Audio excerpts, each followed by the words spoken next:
I didn't know Gilbert Shoemaker. He was gone long before I arrived in the Big Sioux Valley. But according to photographs, he was a big man and powerfully built. He proved to be a big man in many ways, largely self-educated, as his formal schooling did not extend above the 3rd grade. Yet he had a keen mind, an understanding of mathematics, an awareness of value, and a great appreciation of beauty. This last characteristic led him to court and win the petite Clara Ford, a member of the highly educated Ford family that counted university professors among its members. She evidently recognized the splendid qualities in this big man, and putting her hand in his, set out for northwest Iowa to make her home and raise her family. Their son, Harold Shoemaker, is telling the story. The interview is Verl Shoemaker, a representative of the Big Sioux Valley Historical Society. Gilbert Joseph Shoemaker was born at Valparaiso, Indiana, in the year of 1849, the same year that gold was discovered in California at Sutter's Mill. He joined the Union Army at the age of 16.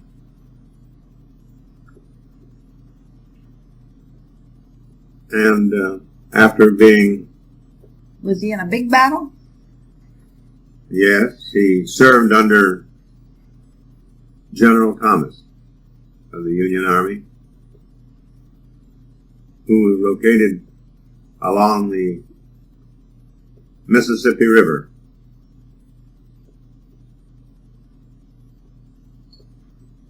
After being discharged at the end of the Civil War, he returned to his family at Valparaiso.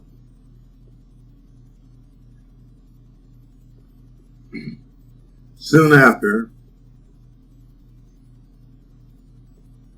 his family moved to Albion, Iowa, a small town close to Marshalltown. There he acquired a small tract of land, which he turned into a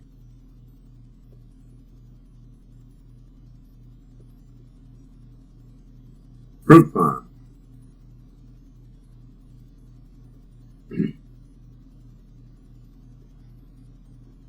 He also started a real estate,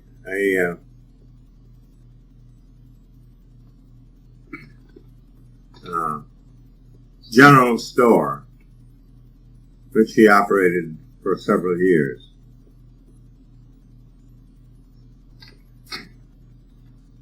At this time, the Grange movement was being organized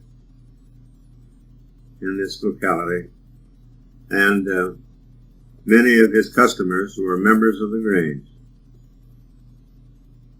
as he was. And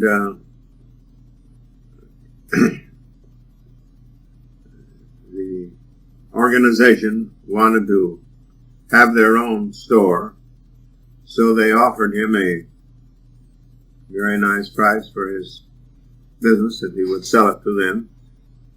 And he knew that if he didn't, they would start a store and he would probably lose many of his customers.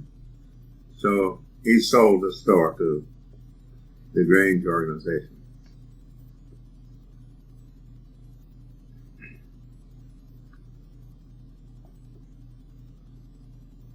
Soon after this, he came to northwest Iowa, Sioux County.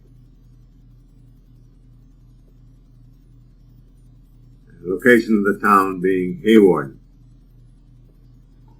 And he inspected a farm which was for sale and which he bought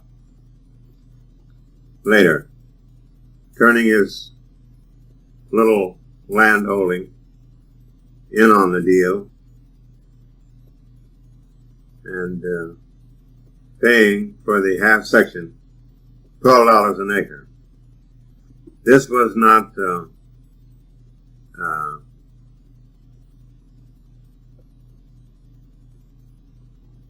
homestead land. It was railroad land that had been bought by speculators.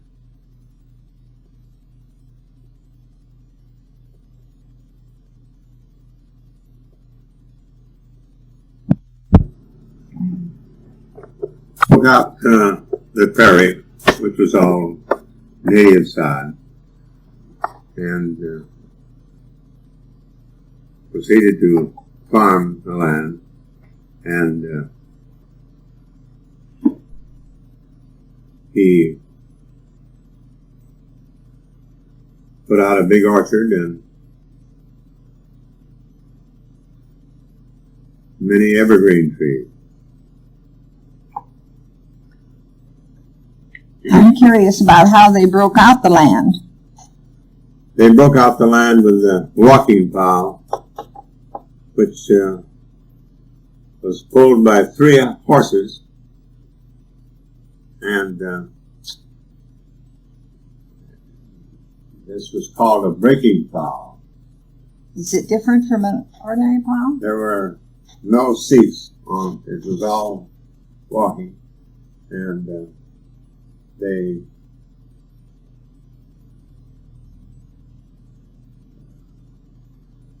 kept them very sharp because the native sod was tough, and it was quite an art to get these little walking plows so that they would run without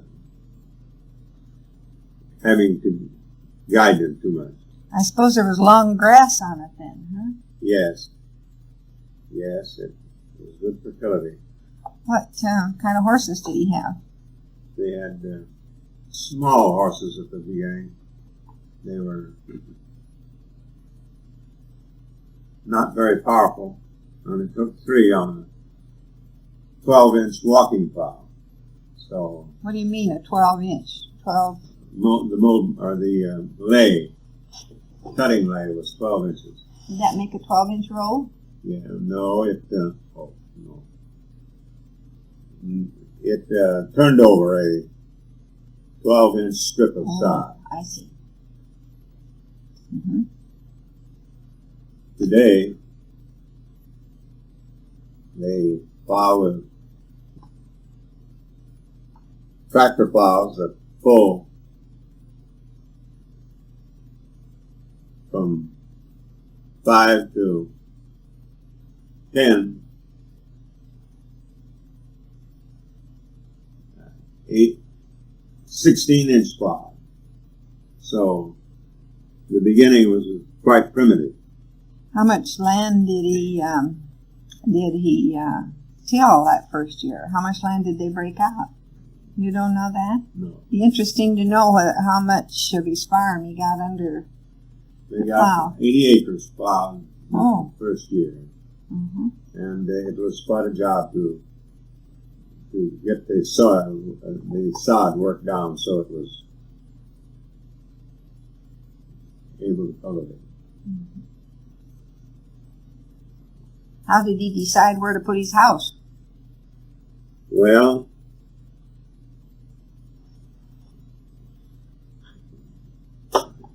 Well, did he want to be close to the road, or did he want to be close to the land, or? he found a suitable location on the east, the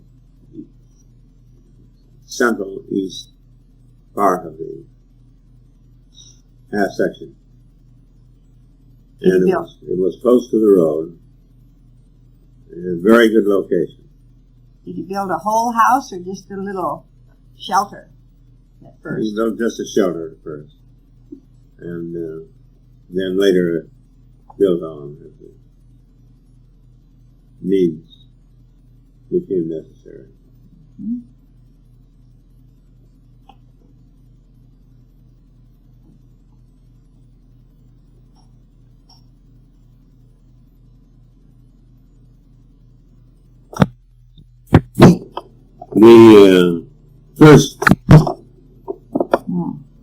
The first crops raised were mostly small grain. They raised a great deal of wheat, and then oats and barley. Some corn. But Did they get a good crop that first year? Do you know? yes, they had a good crop this year.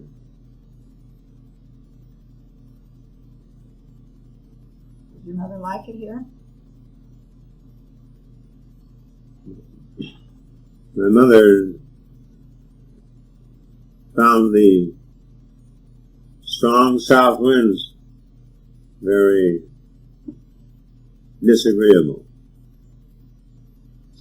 She said that for many years it seemed like they could just stand a board up alongside of a building and the wind would hold it there.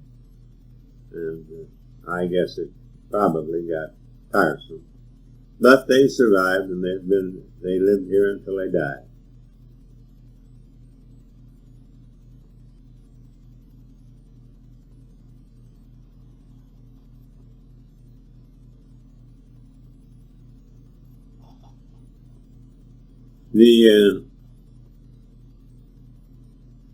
You mentioned a lot of fruit trees. What fruits did he have? He had mostly apples. He had a big apple orchard.